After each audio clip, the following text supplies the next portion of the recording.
the Great Basin Fire Potential Briefing for Thursday, August 26th. We will continue to have smoke impacts across the Great Basin today, and then by Friday and Saturday, smoke may be pushed out of Idaho and further south into mainly the northern half of Nevada and Utah as westerly winds still continue and push smoke in from California wildfires. Also, gusty southwest winds will occur over the southern and eastern half of the Great Basin over the next couple of days with low relative humidity. However, we will also see some recent showers and thunderstorms today, which will increase our fuel moisture, and also many of these fuels have not returned to critical. But today we will continue to see morning showers and thunderstorms over the eastern half of Utah, and also a few storms up into central Idaho, which will likely move east of the area with drier and warmer conditions for Friday and Saturday. The smoke near the surface is indicated here. You can see it streaming across much of the northern two-thirds of the Great Basin and then pushing out of Idaho tomorrow. Similar conditions at our areas aloft. Over the last 24 hours, we've seen scattered thunderstorms over much of the eastern half of Utah, also into parts of northern Utah and into central Idaho.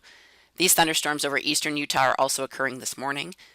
Any rainfall associated with these thunderstorms has generally been light, with most areas reporting precipitation less than 1/10 of an inch, but some areas over parts of northern Utah have seen precipitation between 1/10 and 2/10 of an inch. Fire activity has been light with only a few new fires reported across the Great Basin.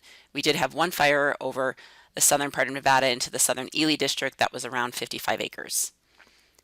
Over the last 1 to 2 weeks, we've seen precipitation mainly targeting the northern and eastern half of the Great Basin, which has seen above normal precipitation for the time of year, but still very dry areas continue over the western half of Nevada into southwest Idaho.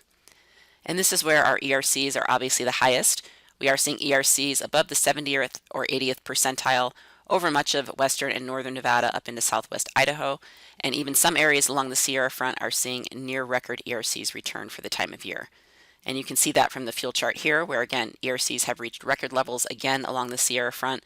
So that area certainly will be an area to continue watching as we see winds pick up. Over parts of western Idaho, ERCs have returned to near normal. We will see these ERCs continue to climb over the next couple of days with drier and warmer weather.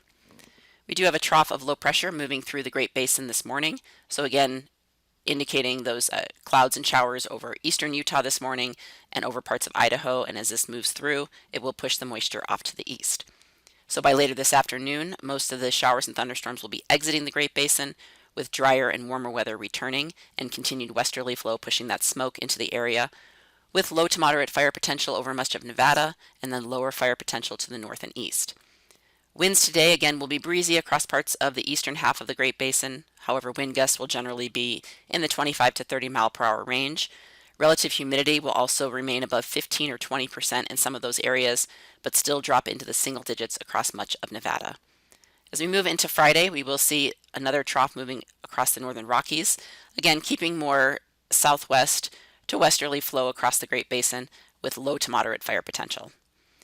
Winds on Friday as that system passes by to the north will increase over parts of southern and eastern Idaho into Wyoming and also into the Uintas, with some gusts increasing above 30 or 40 miles per hour. However, relative humidity in many of these areas will remain above 20%, but we have had some recent lightning, so we certainly could see some holdovers as that wind moves through. Otherwise, drier and warmer conditions with lighter winds across Nevada.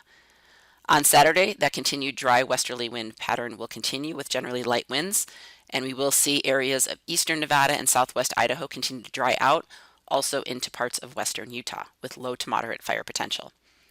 On Saturday, relative humidity will be decreasing across Utah and Nevada and remain in the single digits across Nevada and also be decreasing across Idaho. Winds will generally be light with just some moderate winds over parts of southern Nevada into Utah. Most of those gusts, however, will remain in the 20s. Forecast amounts of precipitation are shown here with some new precipitation with those thunderstorms today over the eastern half of Utah, but mostly spotty and on the lighter side. As we move into Sunday, we will start to see some moisture start to creep into southern areas of the Great Basin for a return of monsoon moisture and some isolated thunderstorms. Otherwise, drier and breezy conditions are expected across the northern half of the area. And on Sunday is where we'll really start to see winds across the Sierra front start to increase. So we may need to issue some high risk for gusty winds and low relative humidity in those areas by Sunday, but we'll continue to watch that. As we move into Monday with this trough to the north, we will continue to see breezy winds over the northern half of the area, so we'll be watching western and northern Nevada for those increase in winds into parts of southern Idaho as we go into Monday and Tuesday. So we may need to issue some high risk. Otherwise, moisture will be continuing to increase from the south with a better chance of more widespread showers and thunderstorms over southern areas as we move into Tuesday. So you can see some of our fire potential, we are showing that increase in moisture in the south. And by Wednesday, that moisture pushes further north into central and northern Utah. Likely Idaho and Nevada will remain on the drier side of much of this increasing moisture. And you can see from the forecast amounts of rainfall showing again, as we go into next week and that next push of monsoon moisture, a better chance for some wetting rains over parts of the Arizona Strip into southern and eastern Utah, and even back into far southern Nevada. The 8 to 14 day outlook shows warmer and drier conditions over Idaho and western and northern Nevada going into the first week of September, with those wetter conditions as the monsoon pushes some moisture at times into southern and eastern areas of the basin. That concludes our webcast for today. Check back tomorrow for the latest updates.